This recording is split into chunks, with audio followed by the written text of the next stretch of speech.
Hi, I'm Chuck Offenburger. I call myself an Iowa writer. I'm also a Greene County resident. I moved here in 2004, live on a farmstead down just south of Cooper. When I became a resident of Greene County, and I continued to do some reporting for different publications, I found myself, anytime I was writing about anything to do with Greene County, I found myself increasingly going to James H. Andrew as an authoritative source on the history of this community of Jefferson and on the whole county of Greene. As I got to know him better, I really enjoyed talking to him. He has a sharp memory. He is a masterful storyteller, and he's really authoritative in his history of the county. He's done a whole lot of research. I also, in the last year or two, I started thinking about, well, Jim is now in his 90s, and unfortunately, none of us last forever, and so it would probably be a good idea to sit down and have some extended conversations with Jim about the history of this county and to break it up in a way that would be valuable for people who are living right now and are interested in this, but also those who will come in future years and may be curious about what happened here before their times. So in the summer of 2012, I proposed this project to the Greene County Historical Society, of which I'm a member, and they were very enthusiastic about endorsing this. I went to Jefferson Telecom, a wonderful company that has really been supportive of our programs at the Historical Society, and to Sean Seaborn of Seaborn Video Services here in Jefferson. And I laid out this idea of having these extended conversations with Jim Andrew, and that I would do the interviews or questioning, and all of these conversations were videotaped, and so we're going to preserve those on DVDs, which will then be available to the public at both the Greene County Historical Museum and the Jefferson Public Library. In addition, there are going to be played in a series of conversations on Cablevision here in Jefferson, and so that's where you may be seeing this. You've already seen the recording we had in October of 2012 when we recognized Jim Andrew as Greene County's Mr. History, and so that sets the stage for the conversations that are coming here. Now, when you are covering all of history, about 170 years of it since settlement, and even earlier with pre-settlement times, and we should have a separate conversation about each of those four periods. And in each of those conversations, I wanted to address four basic things about society, any society really. One is, who were the people and what was the social life like at that particular time? Number two, what were the economics of the situation? What was agriculture like, business and industry then? The third thing is politics and government. How did we govern ourselves, and what were the issues and what were the challenges that we had to take care of? And the fourth thing then in each of those periods would be a broad conversation about education, religion, arts, culture, and recreation. So we wanted to address those points in each of our conversations. Now we start the fourth conversation and the final conversation with Jim Andrew about Greene County history. In this chat, we're going to cover from the 1950s through current times. A whole lot of changes happened in this time period, of course. It's a long period of history. I told Jim as we went into this to be thinking about the changing schools and communities in Greene County through this period. The rise of manufacturing, certainly a notable change that happened in this time of period. The growth of travel. People began to have ways of getting out and getting around the country and around the world, and what was the impact of that. We'll talk about the huge changes that occurred in farming in this time period. We'll also talk about too many wars. The Korean War, the Vietnam War, the Persian Gulf War, the War on Terror, all of them happening in this time period. We'll talk about the railroads and how they changed and other transportation changes. We'll talk about the bell tower and the Mahaney family. And of course, we'll talk about the impact of technology on life in Greene County. So those will be the topics we'll cover in this final conversation, which will cover the time period again from the 1950s to current times. Well, Jim Andrew, we're here for the fourth and final of our conversations on Greene County history. Looking forward to this. And maybe we carved out too much time with this last period, who knows. We've generally done in about 30-year or 40-year segments as we've gone through the various eras of history, but today we're starting in about 1950. We kind of covered the end of World War II in Greene County getting back to normal after the war. And so now we're starting in about 1950 and going to the present time. Several things that occurred to me that we might just talk about here as we go through this today, and then you know, any other points you want to make, of course, go ahead and do that. But one of the things that occurred to me that really has changed in that time period from the 50s to the present day, changing schools and communities. We saw in the 20s, 30s, and 40s, every one of our little towns almost had a whole school system. Yes. That changed in the 50s and 60s. How did that impact us? Well, it seemed like that was kind of the breaking point, but when they lost the school, why then it seemed like they lost the grocery store, and maybe a filling station closed, and it seemed to bring about a kind of a general decline in most all of the smaller cities, and I don't presume they're going to ever recover unless they come up with an industry that offers a lot of jobs. Why it looks like it's kind of a hopeless situation. Of course, you know, probably in fairness, probably the education system improved greatly as all of this has happened, and you know, instructional techniques improved and everything. Still, it had that, you know, sort of a negative impact on a very small community out there. But I guess we went from, you know, probably, did we have 7 or 8 different school districts in the county? Yes, And then we, you know, we basically got down in recent times to 3 school systems in the county, and now we're headed toward 2. So that's just the nature of what's happened out there. How about in the communities themselves? I mean, you said it kind of leads to decline in business in them that we've seen. Well, it was a factor that in several cases we had towns that had big fires that burned the business district, and it seemed like that repeatedly people would not rebuild. Right. They recognized that the things were limited, and so that was a big factor many times. And then, as you mentioned, why the school situation, but that is part of the fact that we are a reduced population to what we once were. We're only about half the population currently that we were in 1920. Would you have guessed that let's go back to 1920 or so, when you're a young boy, 1930s. I mean, would you have ever guessed we'd lose half our population? No, you wouldn't have thought it at that time, because it, of course, took that population to farm the land when you had to pick the corn by hand, and you farmed with horses and so forth. But then as you get the improvements of tractors and combines and mechanization and so forth, why there are less people needed. I've always remember my father telling about in his days of farming, which was back in that period, why if you needed extra help, all you had to do was go to the telephone and you could call up 5 young men to scoop corn, and they'd be there in an hour to do it and happy to have a job. Yeah. And of course today, if you had to scoop corn, why you'd have to go through a whole telephone book to find anybody that wanted to do it. Of course, you know, the farming and basically all aspects of life, so much more efficient and productive, Yes. and requiring less manpower for the most part, I think. Oh, yes, yes. Yeah. The other thing that happened in that time period that really also changed those small communities as well as changed the county in general, was much more available transportation. Oh, yes.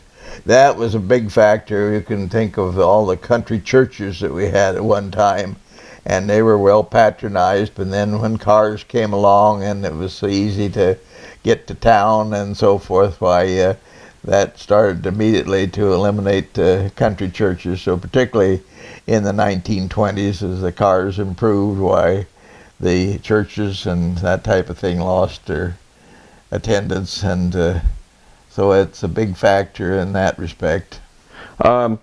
Also, it makes available, you know, especially in the 50s, 60s, 70s, and then of course on into times of today, the access of the cities also became much more available to people out here. Oh yes, well, of course, when you had shopping centers set up and so forth, and big malls with parking and much broader selection of merchandise, and of course people that were real discounters on getting the price down and so forth, why it's made pretty difficult competition for a small town merchant many times to do business.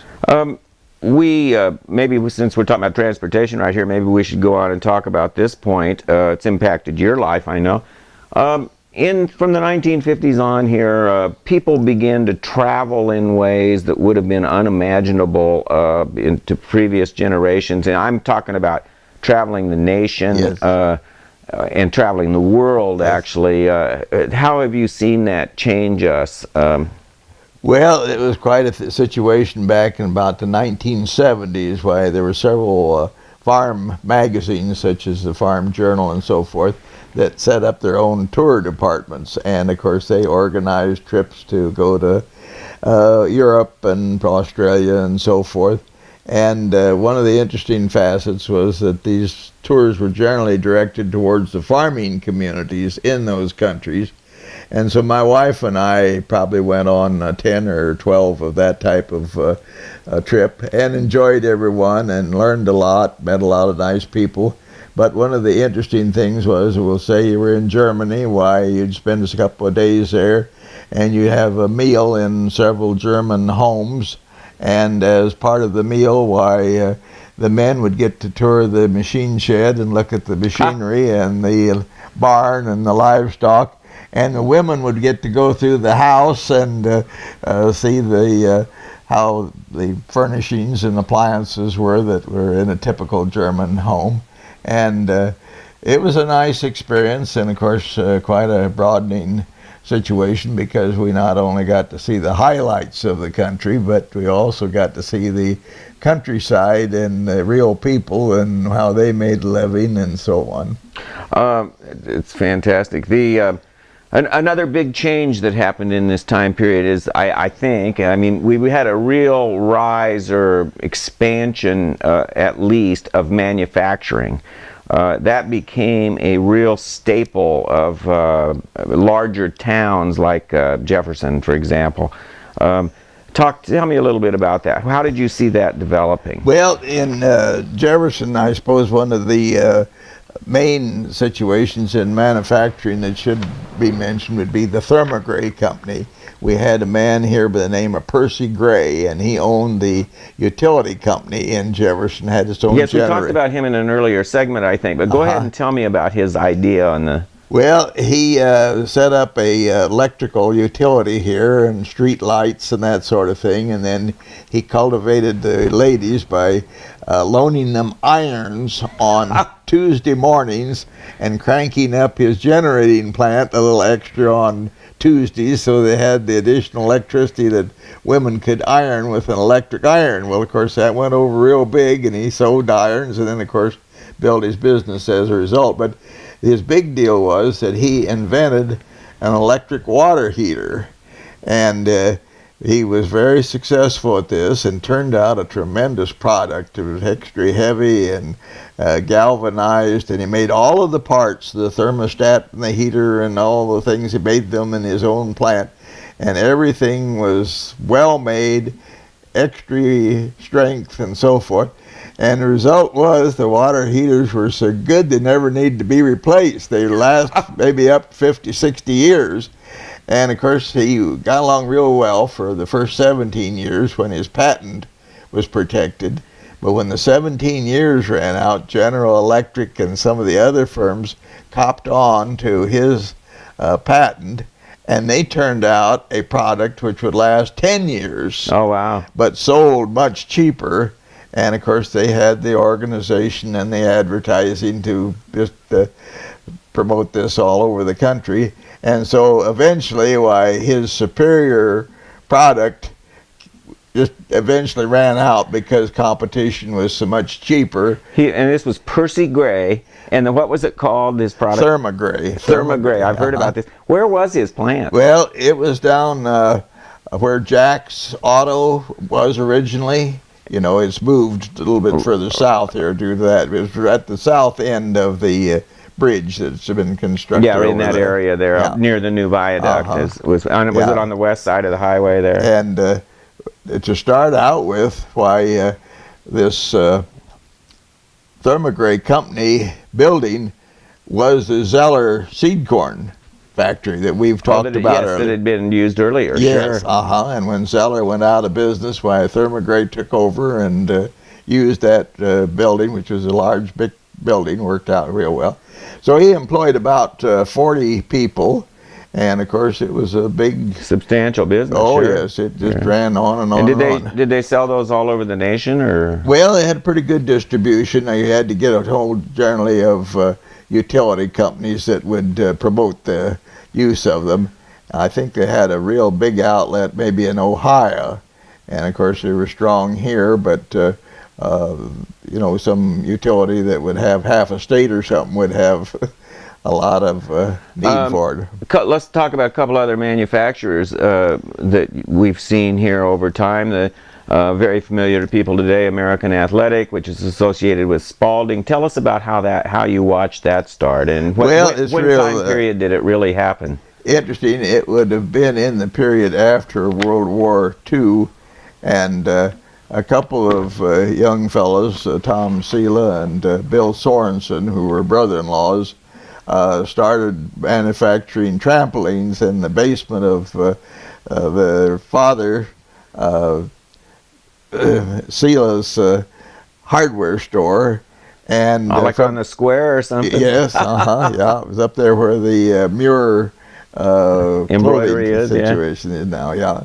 And from that small beginning, why they started making more trampolines and larger ones and so forth, and built quite a business, as you can see. And they really became famous around the world for their trampolines. Yes, of course, that was introduced into the Olympic Games and that type of thing, and promoted, and it was a pretty exciting deal. We had one of the first ones here on this street. We had 17 youngsters living in the 3 or 4 blocks on Edgewood, and those kids would show up every morning and line up, and they had to take turns on the trampoline. You had it at your place? Yeah. Well, that went on for about 2 or 3 weeks, and then it got to where it wasn't quite the crowd. But and we were awful lucky in that time that beginners didn't have an accident, you know. Oh, yeah. Okay, yeah. I got to ask, did you get out there and jump on the trampoline? Yes, I did. Other manufacturers around the county that you recall?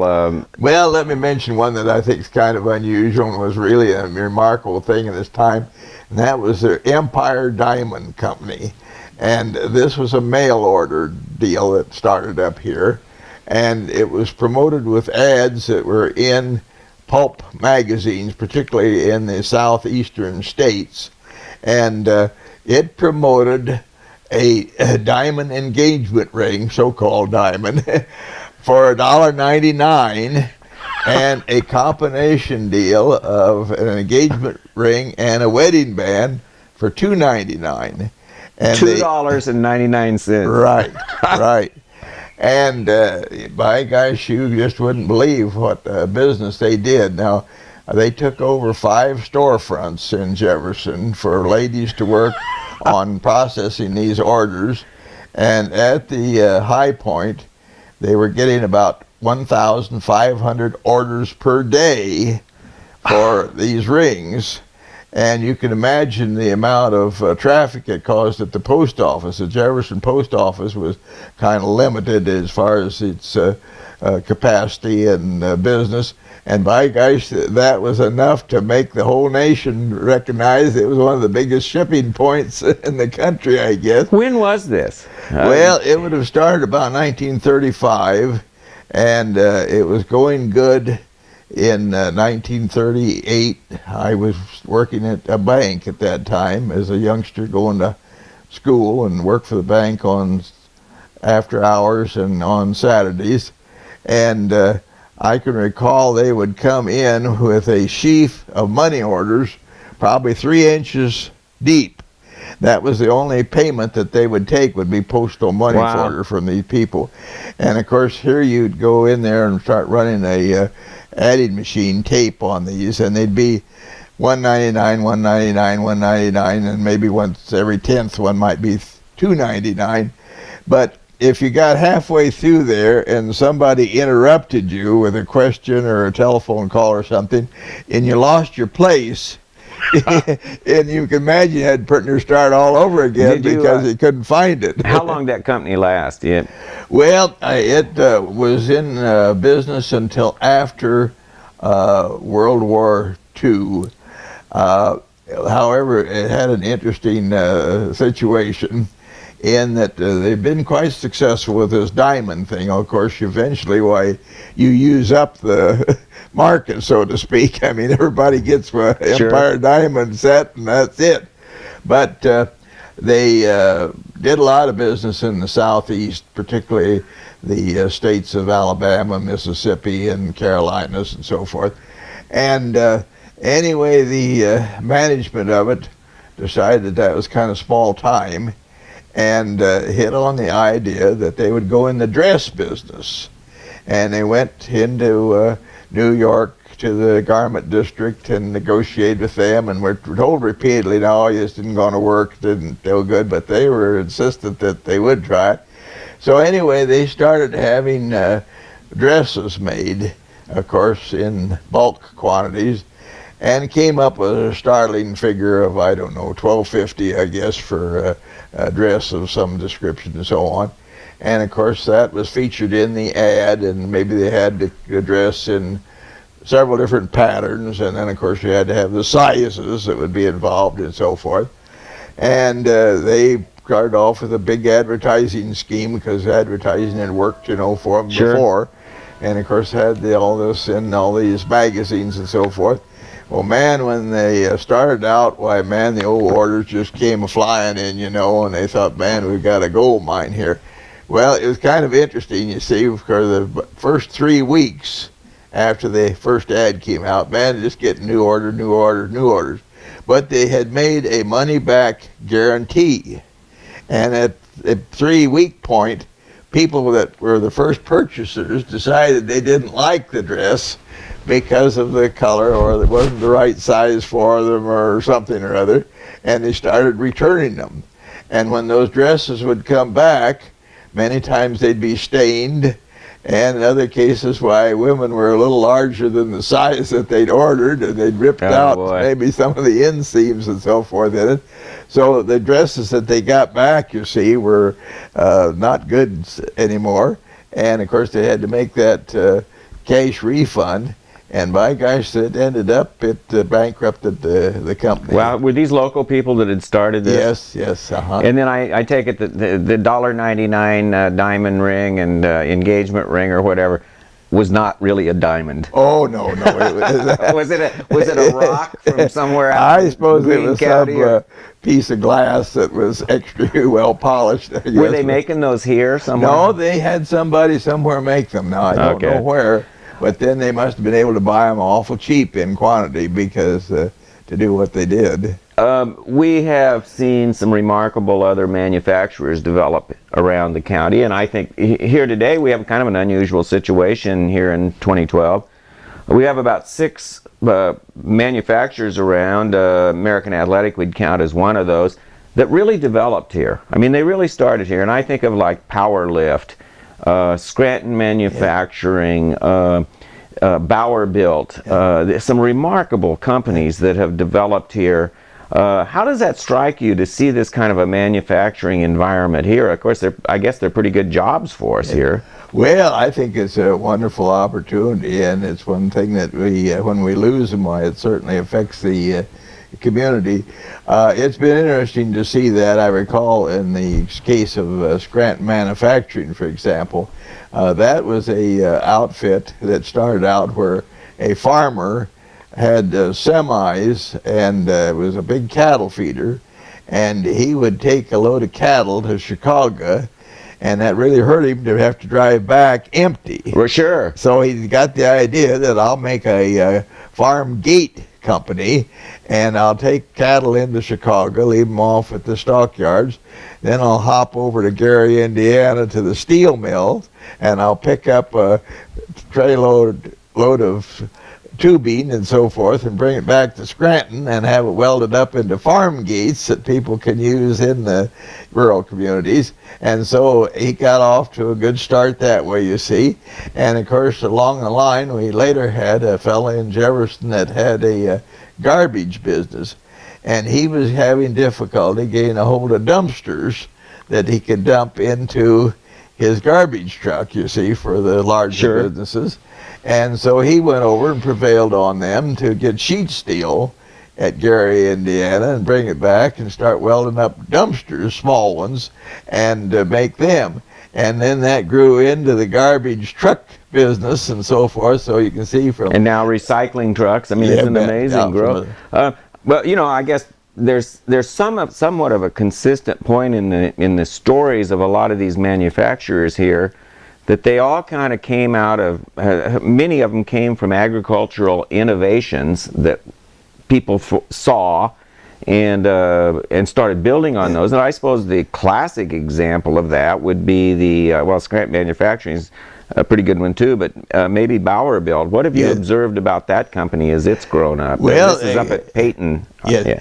He started out years ago that he made a little three-wheeled vehicle that you could run through soybeans with several youngsters on it with spraying booms, and you could go through bean fields, and rather than hoeing out the weeds, you could spray them, you see. Right. And we had a couple of their early models that they made like that, and of course that was quite an innovative thing, and of course the youngsters thought that was great to be able to sit in a seat, and drive through there and do the spraying rather than walking and so on.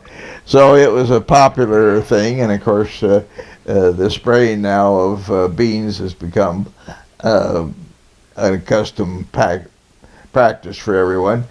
But then of course you got the idea that corn planters could be made bigger than they were being made, and he could buy the planting units from John Deere and then make the frame and the hitch.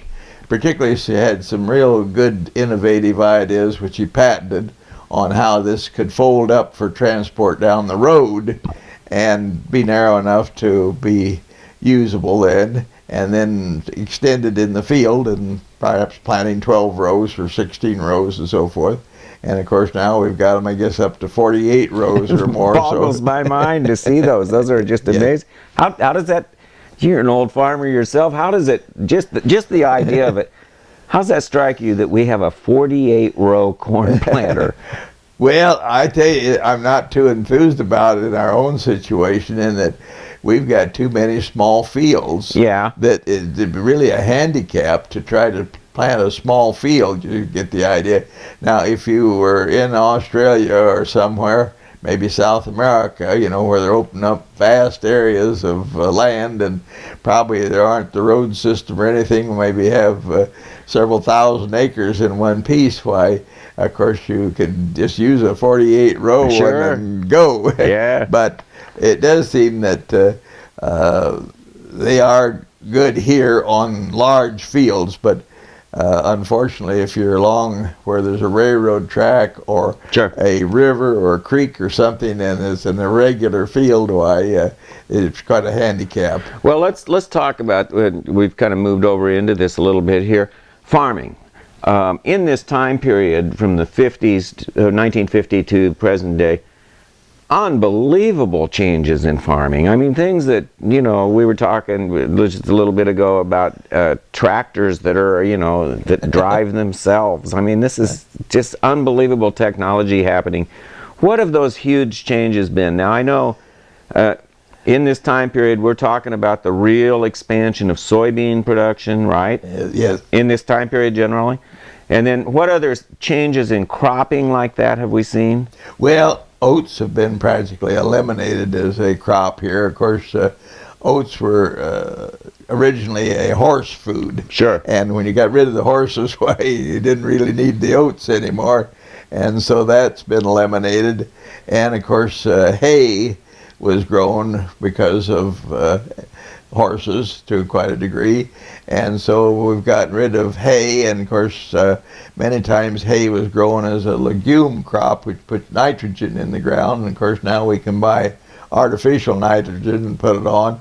So those things have brought it down where now we're essentially a soybean corn producing area, and that's just about it. And that has to do with the the productivity of the land, and the general terrain is favorable for that, basically flat. Yes, well, it's one of those things where the two crops kind of complement each other in the fact that if you raise corn continuously or beans continuously, generally you have a buildup of insects and fungicides and various things in the ground that is detrimental. Whereas if you're corn one year, soybeans the next year, and continue that breaks that cycle, and it works out quite well. The soybean is not as valuable a crop, yet generally acre-wise, as corn is. But on the other hand, why, it does put about 40 pounds of nitrogen in the ground, which is helpful for the corn crop. And as I say, it breaks the cycle of disease and insects. How about, let's talk a little bit about the livestock industry. Tom Moraine, an excellent historian who grew up here, has told me about, it's very interesting how this impacts, even our population. If you look at neighboring counties, Carroll County, for example, Crawford County, much heavier livestock counties, and I think part of that was, at least my thought was that part of it was the fertility of our land once it was drained, and the availability of it for grain crops. So the land became so valuable for that there weren't a lot of people getting into livestock. We've never had as much livestock as some of our neighboring counties. Am I right on that? Yes, that would be true. The thing that has happened is that many of those counties are more rolling in the terrain, yes, and there's more erosion and far greater danger of losing soil, particularly with soybeans. They loosen up the soil quite a degree. And of course, we never would have believed that soybeans would be taking over in some of those counties.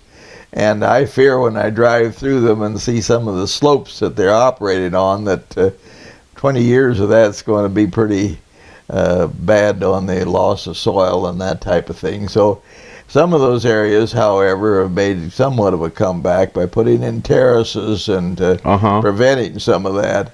But there's a lot of it that hasn't been done that should be done. As you look back, have there been cycles since the 50s of times when we really grew our livestock herds here in Greene County, and then when we let go of them too? I mean, how has that happened? How have you seen that Well, change? the livestock situation is kind of wild, because in my time when I was a boy, we were tremendously diversified on the farm. We had hogs, we had chickens, we had sheep, we had cattle, milk cows and stock cows, and horses. So you just had 14 different little lots to take care of this situation and that one and the other one. So it was kind of a complicated deal, but on the other hand, it gave you kind of a steady income, because one month you were selling wool from the sheep, and another period you were selling lambs for the Jewish market and on some of their holidays and so on. But over a period of time, why, it seemed that it's resolved itself more to hogs and cattle, and of course now it's getting predominantly hogs, as we see with the confinement situations, and so it's a changing world, that's for sure. Do we have as much livestock in Greene County right now in 2012 as we've ever had, do you suppose, or not? Well, I suspect we are on hogs, because there are not very many of these hog confinements, but most of them are 4,000 or 5,000 head buildings, so that'd take care of a lot of small farmers with 20 head or something. But there was a time, was there a time when we had more beef cattle here than we do? Oh, yes. Yes, not anywhere near the amount of cattle fed that there was at one time. My friends, the Laughtons, were big-time cattle raisers, and they kind of got out of that in the hard times of the 70s and 80s. Was that a changing time as far as cattle went? Well, I suppose that it was. It seemed like that a lot of the feed yards were in the southwest, where the climate is better than it is here. Southwestern United States, yes, yeah, right. Yes, and they could feed them in that area where the weather was better and the land was cheaper, so to speak, you know, and you could use it for a cattle lot and so on. And of course, corn was relatively cheap there for many, many years, and they could ship it in if they needed it, and that worked well. Let's shift a little bit here as we, let's take care of this too. A couple other major changes in agriculture in this same time period, and it's really had a huge impact here in Greene County. We've seen the development of the biofuels, ethanol, soy diesel, and then we've seen the development of wind generation, electricity generation through wind power with these giant wind turbines that we're seeing develop now in the county. On the one hand, those are new technologies and new products that have great promise for us here. On the other hand, those products are really kind of old as the hills, aren't they? I mean, oh yes. Let's talk about windmills.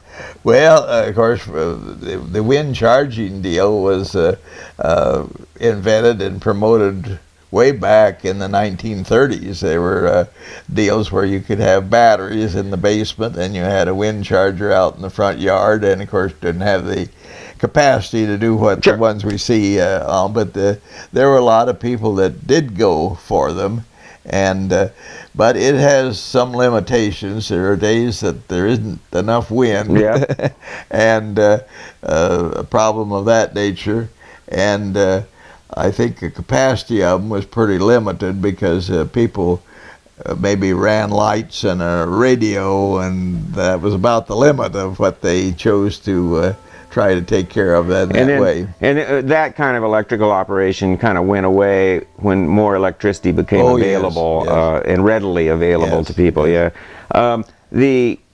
The fuels, the ethanol. I mean, we had times where we would run tractors on alcohol, I think, and that was made directly from corn and all of that.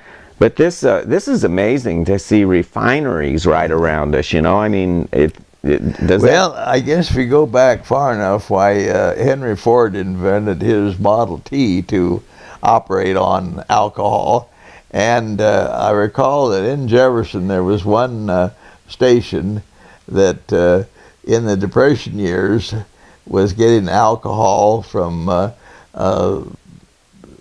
deal in Omaha, I believe it was, and selling it for cars at a reduced price. So it was available to a degree, but there was quite a market at that time for what was called distillate, which was a poorer grade of gasoline, and wasn't suitable for cars probably. They would run on it, I guess, if you had to, but they did work well with tractors. If you got them, you started them out on gas, got the engine hot and everything, and then you could convert over to this cheap fuel. And of course, that's one of those things to really think about. In fact, even from the standpoint of diesel fuel, the first diesel tractor that I ever owned, I purchased in 1965, and diesel fuel was 17 cents a gallon. And you can imagine the amount of work that a gallon of diesel will do. I mean, it's and 17 cents, why? Not like water, you know. Amazing. How does that strike you now to see a French-owned ethanol plant north of Grand Junction, or the soy diesel plant just beyond the county line at Ralston? Well, I guess it just proves to how everything's kind of getting international. I mean, we've got McDonald's restaurants in every country in the world almost now, and I suppose it's their turn to come back and do some things here. But I suspect a lot of those people, after taking a look at the economy in their countries, really think that they better have another deal in the work somewhere around the world that's in a different environment than they are, you know, particularly Sure. the ones in Europe that are in financial problems. While we're talking about changes in the countryside and the changes in the way we live, railroads. This has been a great area of interest in your life, of course, all your life. But the changes in railroads from 1950 to the present time. Well, it's been interesting to watch. Of course, I can recall as a child why passenger travel on the railroads was a tremendous big activity. And still very common in the 50s and into the 60s. Oh yes, yes.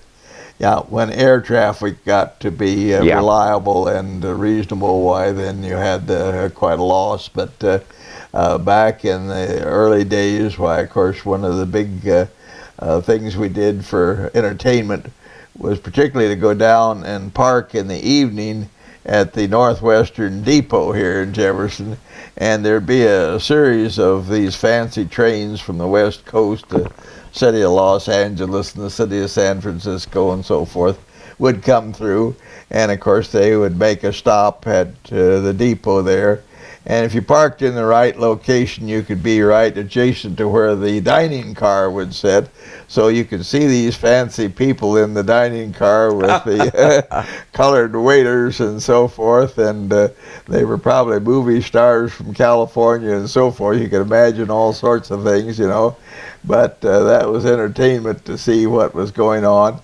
And of course, a lot of people were always excited to be at the depot to see who was coming to town and who was leaving town. You know, that was kind of a and even in the 50s, I think, if you can place it in your memory, people would still around the county here. You could go from one town to the next on a passenger train, pretty much, couldn't you? Oh yes, yes. There was people that I had a business in Jefferson, and I employed a young man at Cooper, and he would ride the train from Cooper to Jefferson and then walk from the depot to my place of business for his job.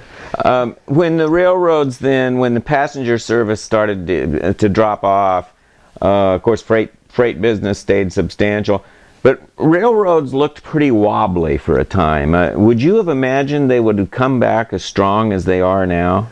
Well, I would kind of doubt it. Of course, the thing that happened was that under the rules that they are regulated by, once you get a railroad established and you publish a timetable, why then you're bound in. You've got to run those trains whether there's any business on them or not. Why, it's part of the situation.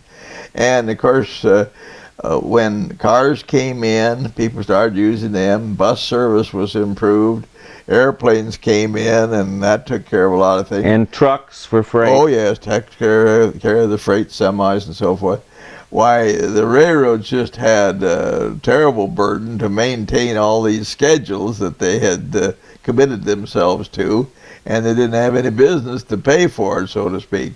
So they were real anxious to get out of the passenger business particularly, and that came to an end by 1972. I think Amtrak took over, and that was just for major situations where it appeared there was logically enough business to make money.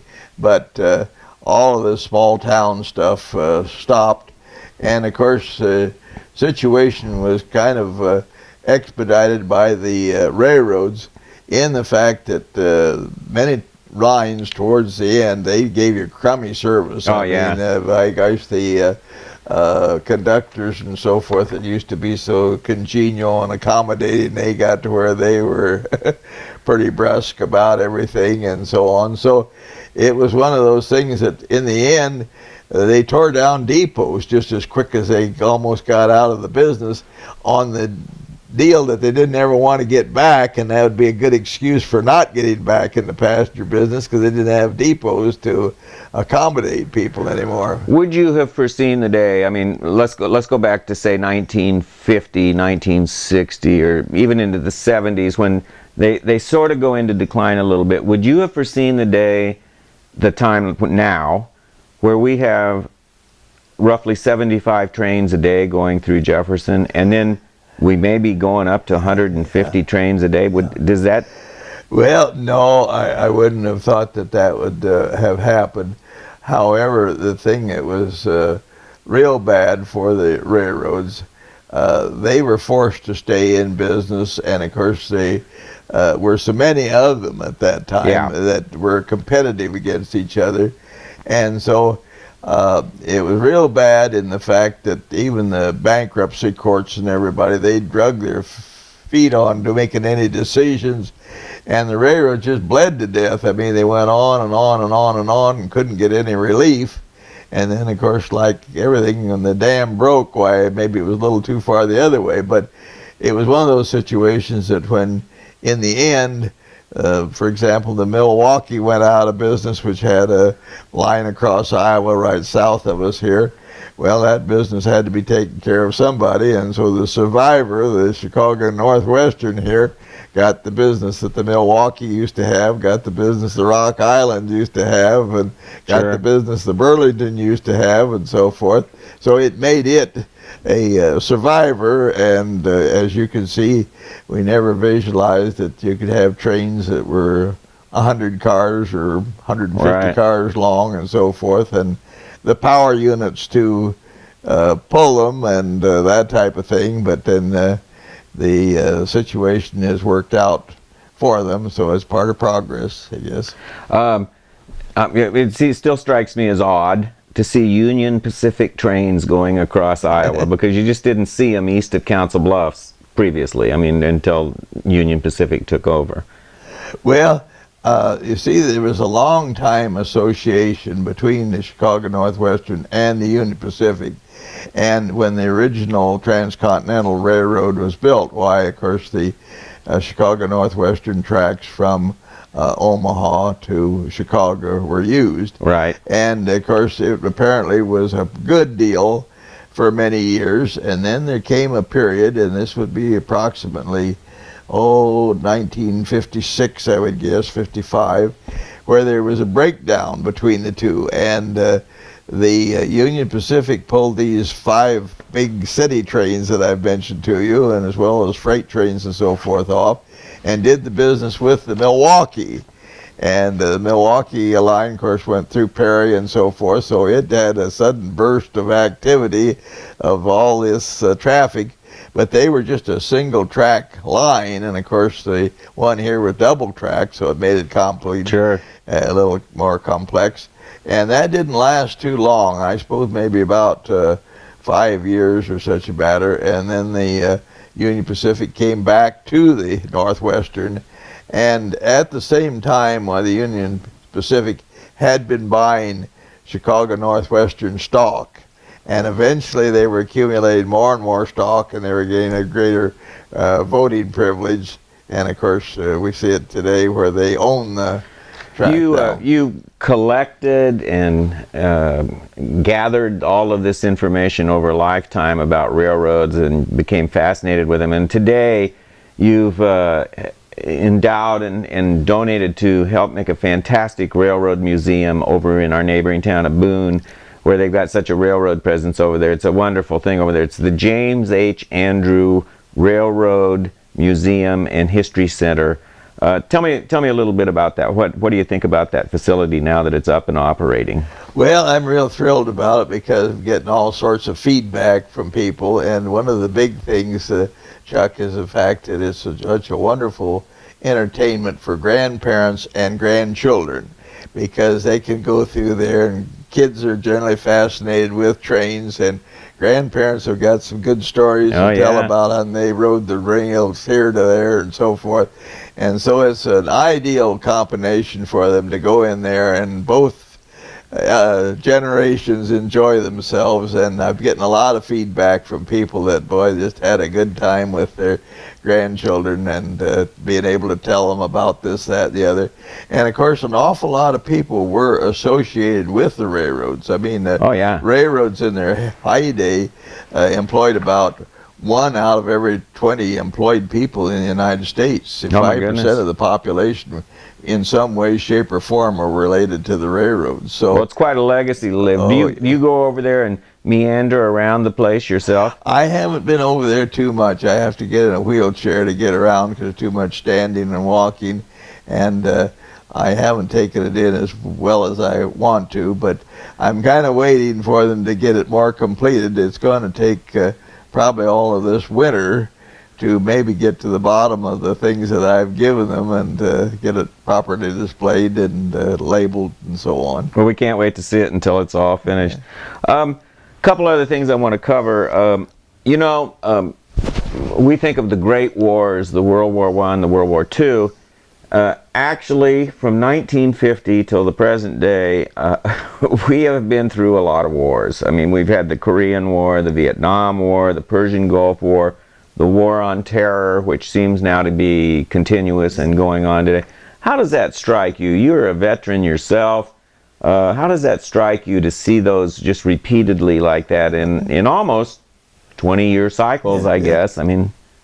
Well, as a military man, am just really kind of shook up that we get involved in all these things and get somewhere or other pressured into them, and yet we go at them with kind of one arm tied behind our back. I mean, it's kind of one of those deals that you're fighting a war, but you're really not making an all-out effort. And it seems to me that history will show you that things just never get settled until one side is just beaten to a pulp pretty near. Now you take the Civil War.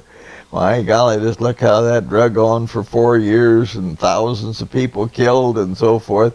And yet it wasn't until the South was just severely beaten with Sherman's March to the Sea and all that type of thing that they eventually gave up. And the same would be true in World War II, because just look, the Germans didn't give up until they'd been bombed back into the Stone Age pretty near, and firebombing in Japan and the atomic bomb, just utterly destroyed any thought on their part that they would be successful. So it seems like if you're going to fight a war, you better go in and you've got to be terribly brutal to ever bring the thing to a termination. It is regrettable, because I think it's so strange that we've gone into many of these countries now, and we're working to improve the schools and the hospitals and clean water and sewer system and so forth, and help those people out, and yet we don't seem to make any progress. However, in retrospect, why we beat the Germans to pieces, and yet after the war, why the Marshall Plan came through with new steel mills for them and factories, and now they're one of our best allies. Yeah, so you can see there's a contradiction there, but it's certainly something to be studied. So I really don't think we should get involved in these wars unless we're really committed to going at it and getting the thing over with. And of course, I think probably with that goes the fact that you probably need to have universal military service by young people and so forth. Well, there's no question that every one of those wars winds up impacting us all the way here in Greene County. Yes. I mean, there's just the number of young people that go into the service, and it's a dominating theme in our history over all time, I guess. Tell me just a little bit about one of the most iconic things today. If a visitor comes into Greene County today, of course, one of the first things they see is the bell tower, the Mahaney Memorial Carillon Tower. How does it strike you when you see it there now and you hear the chimes? Well, I think it's a real great deal. It was kind of controversial at the time. It went up in the 60s. Yeah. I think about 1966, I believe, is when it was dedicated. Floyd Mahaney was an interesting person and all that. He enjoyed publicity, and of course he knew how to create publicity, and he came up with a concept that bell tower, which he patterned after the Bach Tower, which is down in Florida, should be built on the corner of the courthouse square. And of course, when this came about, why, the public sentiment was pretty high, and an awful lot of people opposed to it, that the courthouse shouldn't be used for kind of a personal gratification of one person and so on. And we were extremely lucky in the fact that Francis Cudahy was quite active at that time, a city attorney, and maybe been mayor of Jefferson at one time. He was also Mahaney's attorney for closing his estate. And in the face of all of this controversy, Francis was a master at getting people together, you know, and coming up with a common solution. And he came up with a solution that the Mahaney Fund would build a elevator in the courthouse, which they really needed at the you time. bet. Yeah, sure. A lot of the offices are on the second floor and the third floor, Right. and a lot of big stone staircases to be taken. And so, by golly, that was the clincher that got the deal done, in the fact that they got to build the tower on the corner where Mahaney wanted it. In return, they got an elevator that serviced the courthouse and worked out for the benefit of all of us. And I'll have to say I appreciate it, because I use the elevator whenever I go there anymore. Sure. Well, and then not very many towns have a Carillon Tower sitting on the courthouse square. So. No, it was a unique experience, and Mahaney had a great love for music, and of course I can understand from his standpoint why it accomplished a whole lot of things. It was one of the things that he kind of enjoyed, the publicity that he got, and then his love for music, why he liked to have that available. Neither he nor his wife saw the completed tower, did they? His wife would have. Oh, okay. Well, Flora Mahaney. Yeah. Or was it Dora?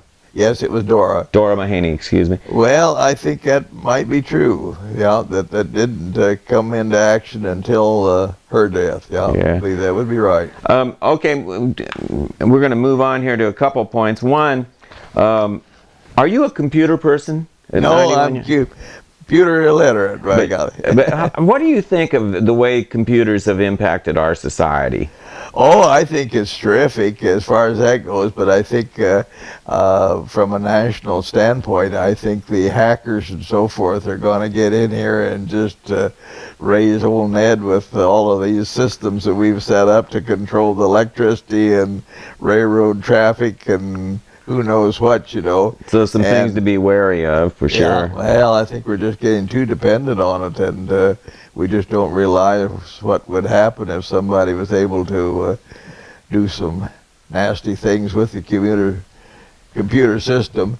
I would hope at the same time that they're working at safeguards, but it doesn't seem that anything they do has been a deterrent so far. I mean, my guys, are just all sorts of stories, you know, of situations that are vulnerable. Right. Of course, this has just made global communications. It's revolutionized that, of course. So it's a wonderful system when it works, and I can understand how it relieves so many people from monotonous tasks that it can perform and do better than people can.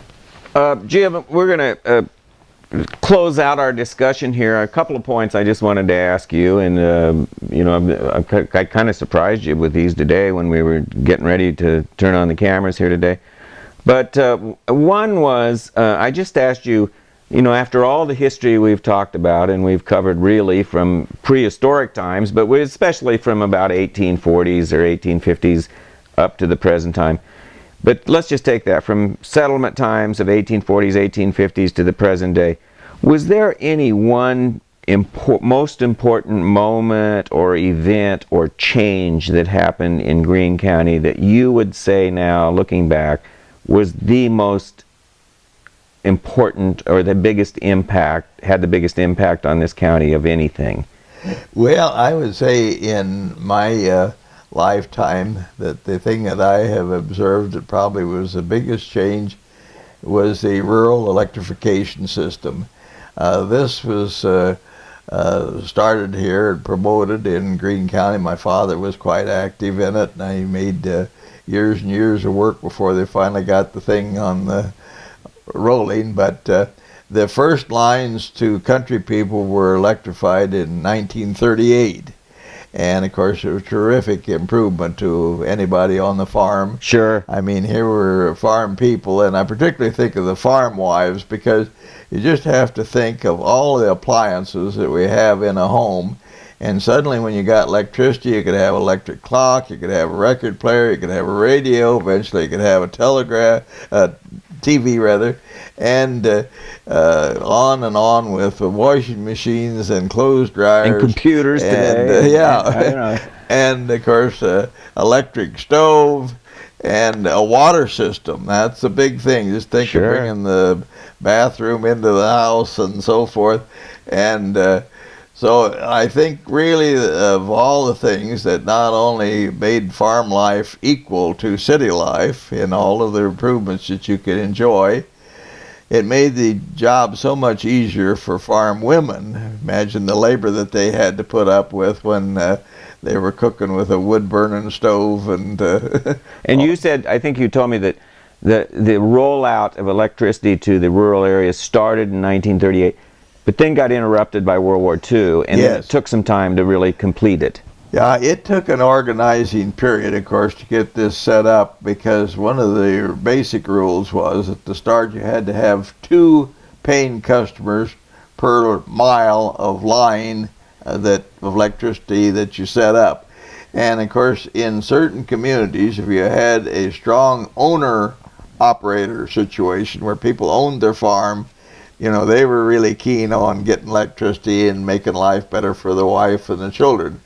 On another section of the county where it might be more tenant-owned land, why the landlord just didn't quite see why he ought to have to pay to have the house wired and this, that, the other. For the tenants. And the tenant would like to have it, but then he would only maybe be there a year or two and move on and so forth.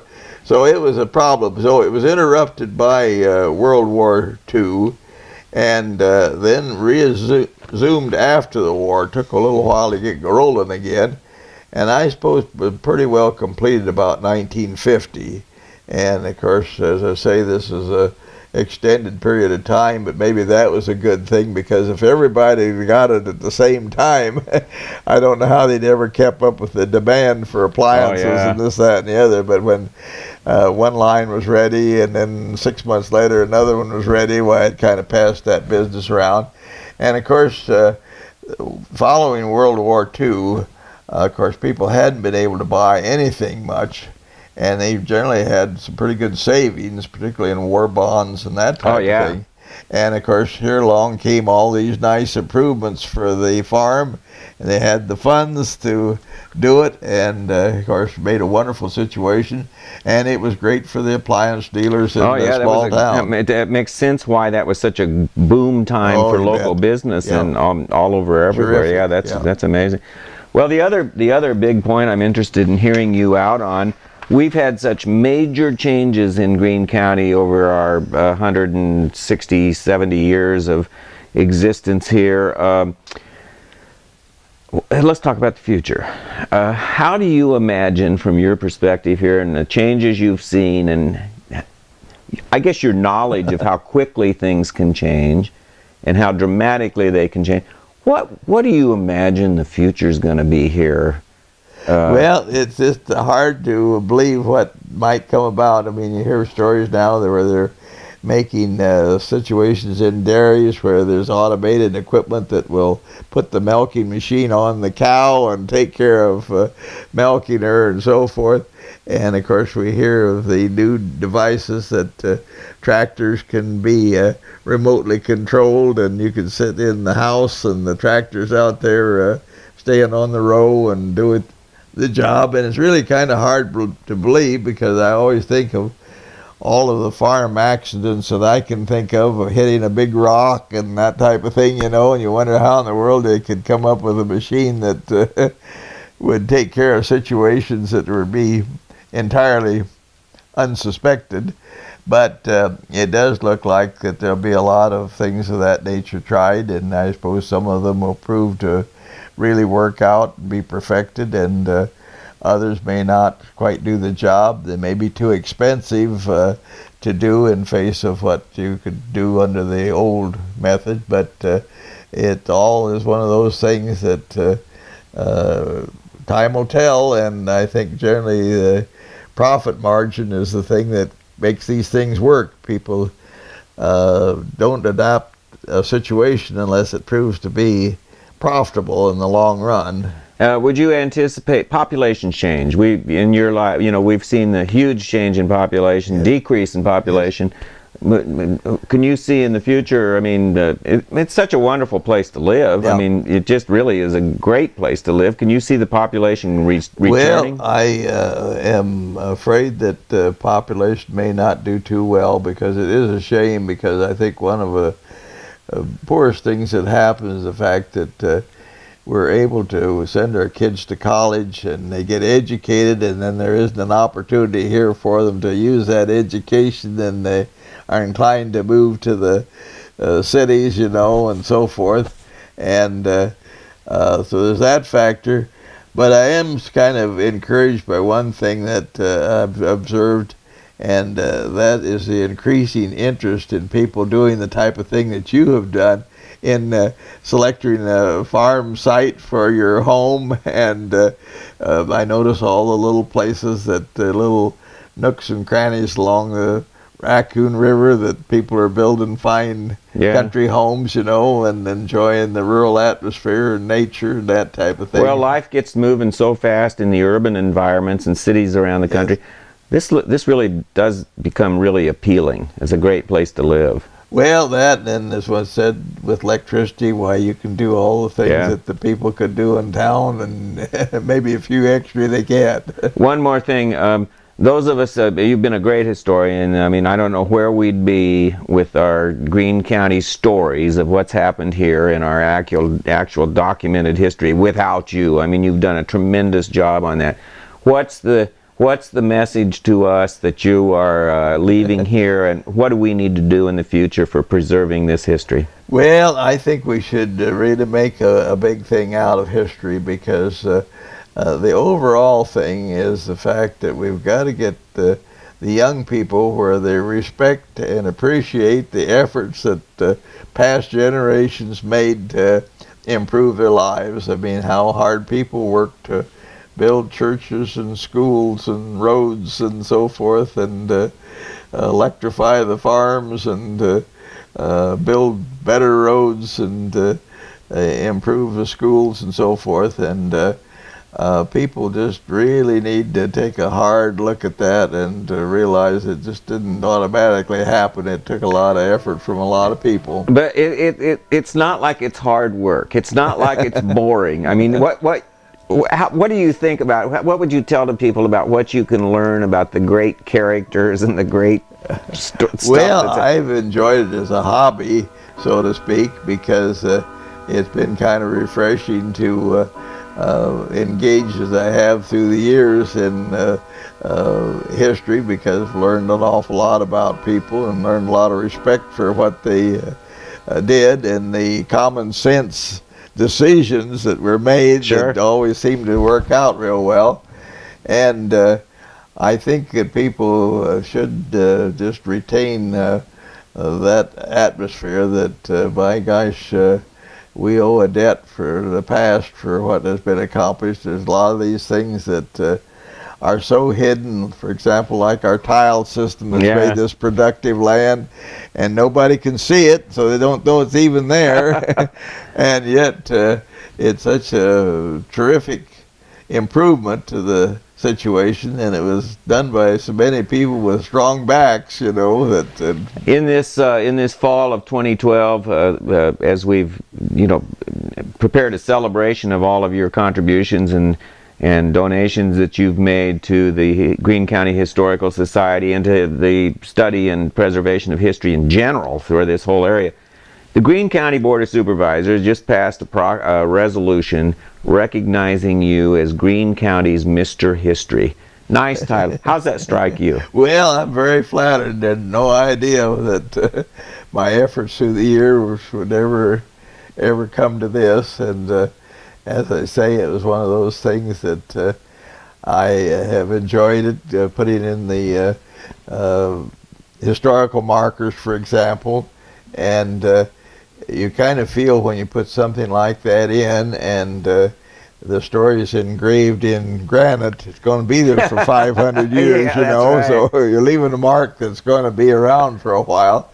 And there seems like there's so many things that we do that are pretty short-lived. Yeah. You know, we spent a lot of effort on them, but kabloom, it's over with, and that's it. So, kind of great to look back and see the fact that you've left something that's going to be around for a while, and so I enjoy that part of it.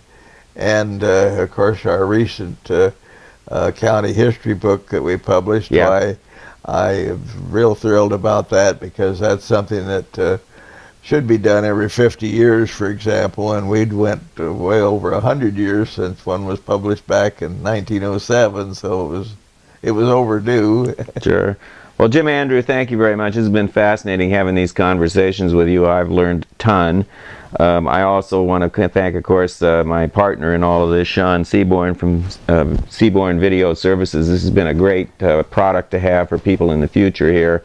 I hope people enjoy watching them on Cablevision. And for that, we thank Jefferson Telecom, which is a company that is remarkably supportive of all kinds of ventures in this county and projects. And so we thank the Dobendick family for their support of this series, and we think it's going to be important in years to come for people. Available at the Greene County Historical Museum and at the Jefferson Public Library. So thanks a lot for your time. Thank you. Yep.